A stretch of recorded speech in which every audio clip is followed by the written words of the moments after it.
Investigación de Derecho Privado y del Proceso, Gustavo Negas Torres, ha escrito el proyecto de investigación Codificación Procesal Constitucional.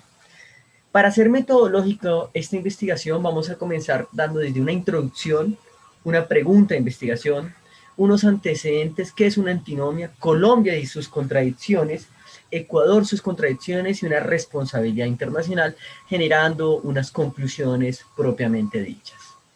Así las cosas, quiero comenzar a hacer una referencia dando una introducción de estas antinomias convencionales a un bello texto de Albert Camus, pero más que todo eso, el bello texto de Albert Camus de la teoría del absurdo a través del mito de Sísifo. ¿Por qué Sísifo? Sísifo era un rey de Corinto que, igual que Prometeo, fue castigado por su astucia, y entre esas hay dos antecedentes importantes que castigaron a Sísifo los dioses griegos. Uno primero, al rapto de la hija de Agacorto, del rey fluvial, el dios fluvial, por parte de Zeus. Él le dijo directamente al dios fluvial dónde se encontraba su hija y quién la raptó, y en contraprestación le generara directamente grandes aguas fluviales para su terreno. Zeus se generó mucha molestia frente a la situación y fueron las situaciones que le generó tantas preocupaciones a Sísifo y tantas astucias a lo mismo. Otra, actualmente cuando falleció, Sísifo le dijo a su esposa que no le hiciera los grandes ritos fúnebres, y cuando se generó esto, Sísifo llega al Hades, y en ese orden de ideas le dice a Perséfone y al dios del inframundo Hades que su esposa nunca le generó ningún rito fúnebre, que por lo menos lo dejaran salir para poderla castigar. Él vuelve a la tierra y nunca regresa, sino después de viejo. Entonces, estos los dioses griegos, cansados de su astucia y de su generar fundamentaciones burlescas a los dioses griegos, lo condenan después de la muerte a coger directamente una roca y a llegar hasta el final de la montaña. Cuando llegaba al final de la montaña, la roca otra vez sobresalía y él tenía que hacer ese trabajo por la eternidad. Aquí comenzamos a partir de algo de lo absurdo. ¿Y por qué trabajo la teoría del mito de Sísifo a la descripción actualmente? Mi tema de ponencia es las antinomias convencionales, porque actualmente vamos a encontrar que existe la figura del control de convencionalidad, que siempre hemos hablado del bloque de convencionalidad, pero actualmente hay una teoría de lo absurdo cuando los tribunales de cierre jurisdiccional aplican conflictos o estándares contrarios a la Corte, independientemente ya sea su situación o su presente debidamente marcado. Entonces aquí estamos en una contrariedad de conflicto de intereses. Y en esta exposición yo digo que muchas veces los órganos jurisdiccionales, por sus astucias, ya sean políticas, económicas o hasta mismamente jurídicas, desconocen los precedentes convencionales. Entonces trataré de mostrar desde la teoría de lo absurdo, no como pues pone Camus, pero a través del mito de Sísifo, cómo podemos encontrar esas contradicciones de normas jurídicas.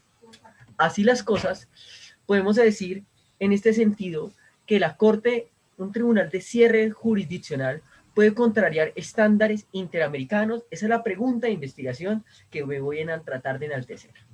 Así las cosas, tenemos que decir dos situaciones importantes. Para entender el concepto de precedente convencional, entender esta figura interamericana, tenemos que entender una figura que se llama la internacionalización del derecho. Y este es un término acuñado no solamente por mí o determinado en muchos textos, sino ha sido dictaminado por grandes profesores como el profesor Néstor Pedro Sagüez, quien dice que la internalización del derecho, hoy en día estamos en una nueva esfera donde las normas jurídicas ya no solamente tenemos que verlas como normas jurídicas nacionales, sino una relevancia entre lo nacional o lo internacional, como decía el gran maestro Héctor Fitzsamudio en sus diferentes conferencias cuando fue juez de la Corte Interamericana de Derechos Humanos. Los derechos humanos no se pueden ser entendidos bajo una categoría única, bajo la figura de que la Corte Interamericana dictamina directamente ciertas disposiciones, sino los derechos humanos se transforman en todos los órdenes globales. Así las cosas, la internacionalización del derecho tenemos que entenderlos entre dos formas importantes a través de los derechos humanos. Una primera forma a través de lo que se denomina el Sistema Universal de los Derechos Humanos, y otra forma lo que denominamos sistemas regionales de protección de derechos humanos. Si ustedes encuentran, desde la Declaración Universal de los Derechos Humanos de 1948, pasando, por ejemplo, por la Declaración Americana de Derechos Humanos, y pasando en todos los estándares, hay una relación importante entre derechos humanos y derechos fundamentales. teniendo, por ejemplo, ideas como el bloque de constitucionalidad descrito en el artículo 93 y 94 de la Constitución Española, entendidos, por ejemplo, la Constitución de Ecuador, en el artículo 424 de la Constitución del 2008, o por ejemplo, la Constitución peruana de 1979, que es una correspondencia simétrica entre lo internacional y los derechos fundamentales, o por ejemplo, la Constitución española de 1978, la Constitución de Portugal de 1976, o la misma Constitución de Brasil de 1988. Así las cosas, esta relación simétrica, por ejemplo, sinérgica, pues podemos entenderlos a través de lo que se llaman sistemas regionales de protección de derechos humanos. Y que en esa idea de esos sistemas regionales de protección de derechos humanos las podemos encontrar en 3 estándares, por ejemplo, el derecho penal internacional, el derecho internacional humanitario y el derecho internacional de los derechos humanos. Ustedes recuerdan que el derecho penal internacional subyace y nace con los juicios de Nuremberg de 1945, pasando por los juicios del Lejano Oriente, pasando por el Tribunal de Ruanda, pasando por los juicios de Yugoslavia, hasta transformándose en la Comisión de Camboya, también que tiene una estructura importante del derecho penal internacional, hasta el Estatuto de Roma, que es el Estatuto de la Corte Penal Internacional, que parte del principio de complementariedad por el compromiso de los derechos humanos. Asimismo, el derecho internacional humanitario, que comienza a asemejarse o analizarse desde las batallas de Solferino desde Henry Dunant, que comienza a tener una descripción del derecho legítimo a la guerra, y ese derecho legítimo a la guerra a través de la Convención de Ginebra, los protocolos de la Haya, ¿sí?, que comienzan a analizar ese derecho legítimo a la guerra. Y pasando al derecho internacional de los derechos humanos, que toca analizar que la primera declaración fue analizar la declaración de Chapultepec de 1945 en México, y trasladándose la Declaración Americana del 9 de abril de 1948. Por eso el maestro Sergio García Ramírez, es magistrado de la Corte Interamericana de Derechos Humanos, dice que los primeros estándares de derechos humanos en materia de derecho internacional de los derechos humanos fue dado en Latinoamérica. Y estas descripciones nos permiten analizar una relación simétrica entre lo internacional y lo nacional. Así las cosas, estos sistemas comienzan a aparecerse en 3 situaciones importantes: el Sistema Europeo de Derechos Humanos con la Carta Roma de 1950, el Sistema Interamericano de Derechos Humanos con la Convención Americana de Derechos Humanos de 1969, o el Sistema Africano de Derechos Humanos de 1989 con la Carta de Banjul. Entonces aquí hay una relación tanto sustantiva como procesal. Porque recordemos el gran texto del profesor Niceto Alcalá Zamora y Castillo, Proceso de Autocomposición y Intercomposición del Proceso. No basta normas sustantivas que declaren derechos, sino no normas adjetivas que los permitan en los ordenamientos jurídicos.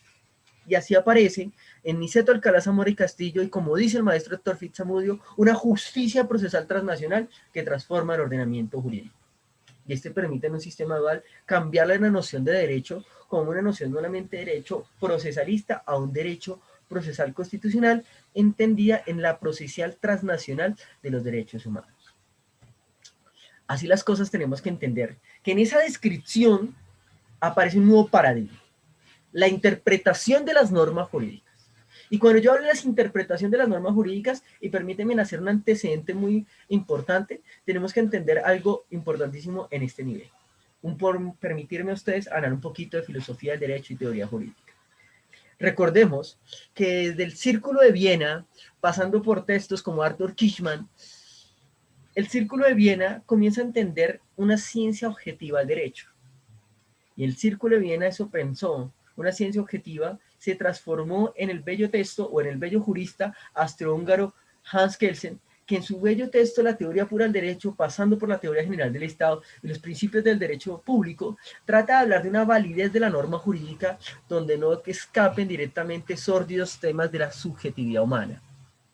Así la norma jurídica parte de reglas descritas que nos están interpretando el derecho y establecen un sistema escalonado de interpretación, que cuando ustedes leen el primer capítulo de la teoría pura del derecho y el segundo capítulo de la teoría pura del derecho, nos comienza a hablar de la norma FASUN, la norma hipotética fundamental. En este sentido,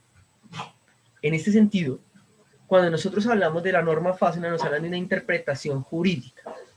Y esa norma de interpretación jurídica nos establece todo el sistema escalonado, desde el Código Civil, pasando desde la Constitución Política, pasando directamente a normas jurídicas internacionales, hasta la norma FASUN o norma hipotética fundamental.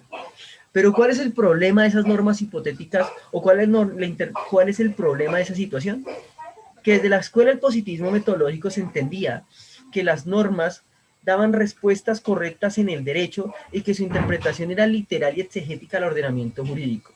Así las cosas, si eso es así, pues más adelante encontramos descripciones pasando por filósofos como Herbert Leonard, Ronald Dworkin, Joseph Raz y hasta la misma escuela de Al Rawls, que nos dicen que actualmente existe un problema en el derecho, que el derecho nunca nos da respuestas correctas, sino pueden existir zonas de penumbra de difícil acceso a la interpretación jurídica. Y aquí se pueden presentar casos difíciles, urgentes y graves.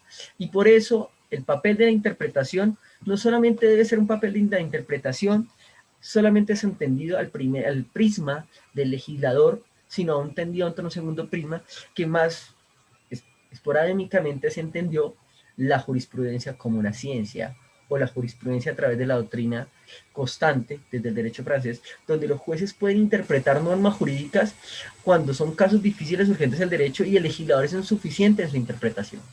Y ustedes se preguntarán, pero oiga, este profesor nos está hablando de norma procesal transnacional, ¿y por qué ahora nos habla sobre la interpretación dando unos giros hermenéuticos que en principio no se entenderían? Pues ya vamos para allá.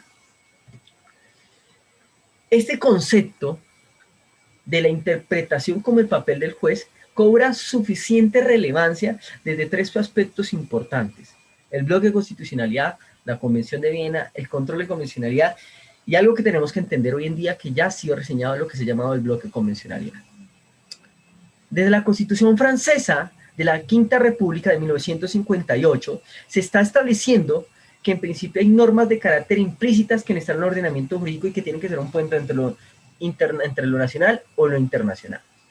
Así las cosas, podemos encontrar ese puente en un bello texto, como por ejemplo es la tesis doctoral del profesor Pablo Luis Manili, que denomina el bloque de constitucionalidad, que se publicado directamente en EDIAR y traída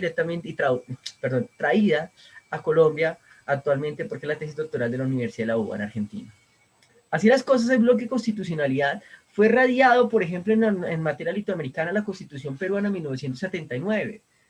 Así las cosas también en la Constitución Política de 1991, artículos 93 y 94, que hace una descripción entre lo nacional y lo internacional.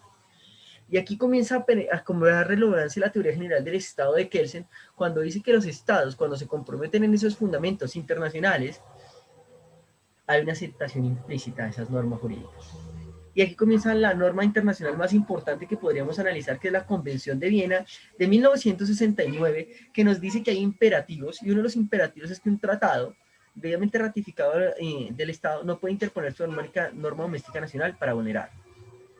Y así las cosas, con estas dos normas jurídicas, bajo la interpretación de la Corte, un magistrado importantísimo, Sergio García Ramírez, mexicano también, en el voto razonado Tibi versus Ecuador y en el voto razonado Mirna Machar versus Guatemala, desarrolló una nueva figura al ordenamiento jurídico, donde dicen que las normas jurídicas internacionales, que las normas jurídicas nacionales, hay obligaciones de carácter internacional.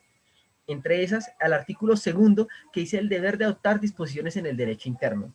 Y esas disposiciones de derecho interno se entienden en obligaciones de hacer y no hacer. Obligaciones de hacer entendidas como aquellas situaciones que están sometidas las normas locales a las normas convencionales. Pero más adelante va desarrollando otro criterio. Así, ese control de convencionalidad es un control que debe aplicarse por así decirlo, la Corte Interamericana, siendo una situación de un parámetro entre lo nacional y lo internacional. ¿Y eso qué no se determina actualmente? Profesores como Roberto Romboli, de la Universidad de Pisa, en Italia, nos habla, por ejemplo, una teoría que se llama la justicia multinivel. ¿Qué es la justicia multinivel? Pasando de lo legal a lo constitucional a lo internacional. Pero un gran profesor de la Universidad Sorbonne de París, Dominique Rousseau, en el encuentro de la jurisprudencia constitucional de la Corte Constitucional hace 3 años, nos habla que hoy en día no podemos hablar de esa teoría de justicia multinivel, sino una teoría dialógica, por así decirlo, una justicia dialéctica, la comunicabilidad constitucional. ¿Y qué significa esa comunicabilidad constitucional?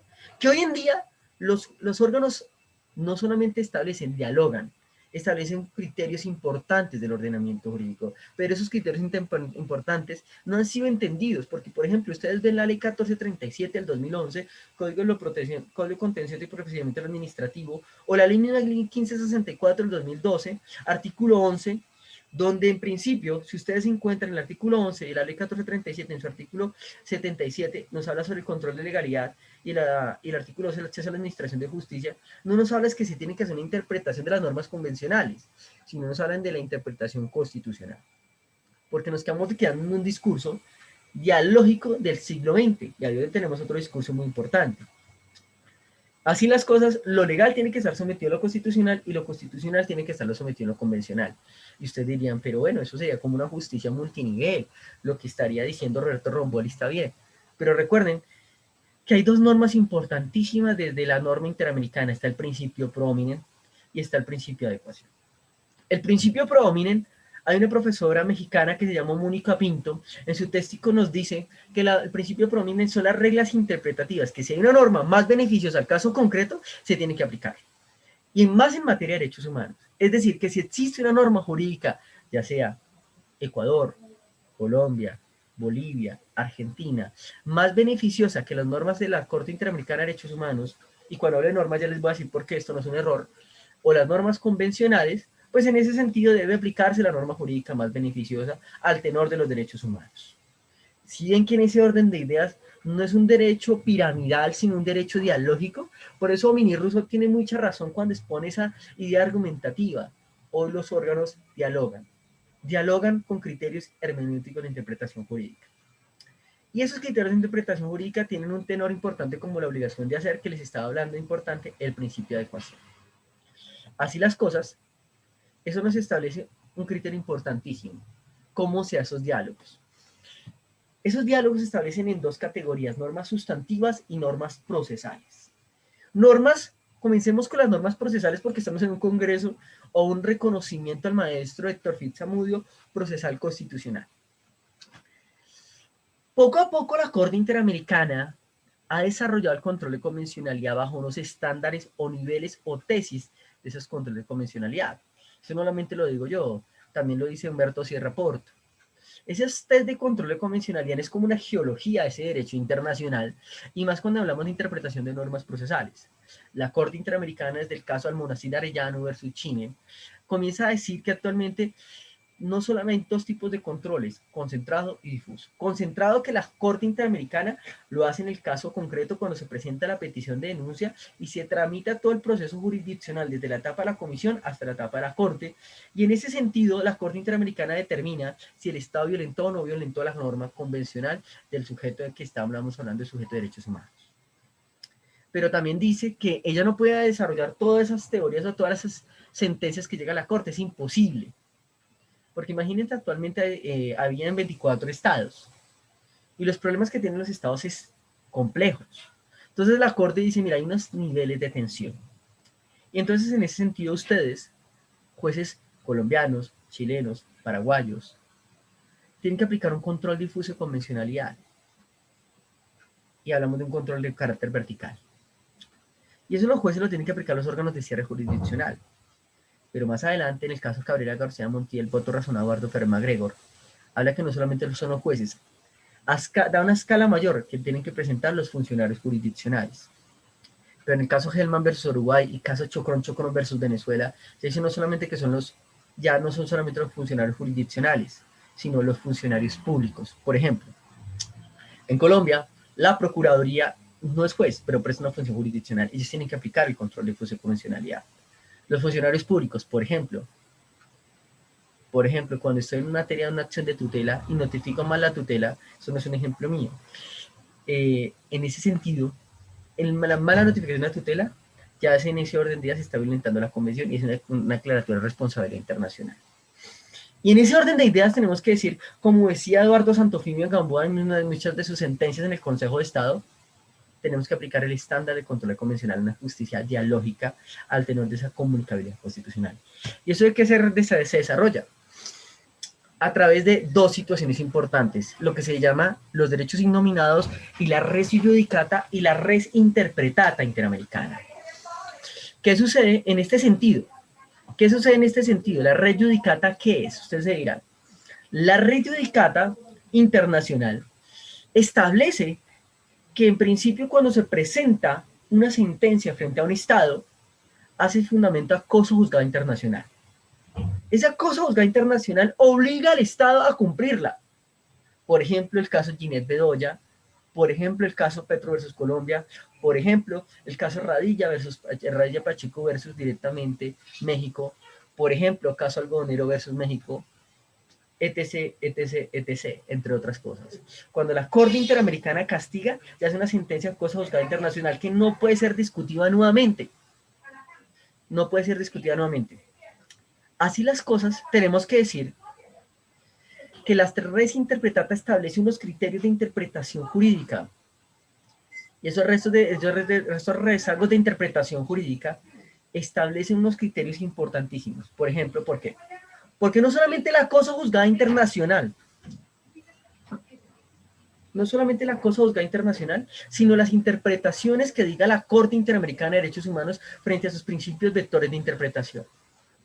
Y eso no lo dice la Corte solamente por decirlo, eso lo dijo Eduardo Ferrer Magregón en su sentencia resolución de sentencia de supervisión de cumplimiento, caso Hellman versus Uruguay, párrafos 55 y 56 de esa norma, de esa sentencia, donde dice que las interpretaciones que la Corte dicta, así sea contra otro Estado, obligan a los demás Estados. ¿Eso qué quiere decir? Por ejemplo, cuando se establece un principio vector, que ya lo vamos a explicar, y sea contra el Estado como tal, y establece una cosa juzgada internacional, esas interpretaciones que dictan establecen estándares interamericanos. Y por eso estamos moviendo una teoría, el bloque de convencionalidad, que en ese sentido no solamente establecemos las interpretaciones que la Corte estima, sino el fundamento del derecho internacional. Entonces eso es lo que tiene que aplicar también en una relación dialógica dual por materia procesal, normas sustantivas, la cosa juzgada internacional contra el Estado y las interpretaciones que la Corte dicta, a través de principios, adecuación, principio de prominent y principio de solidaridad. ¿Y cómo se materializa eso?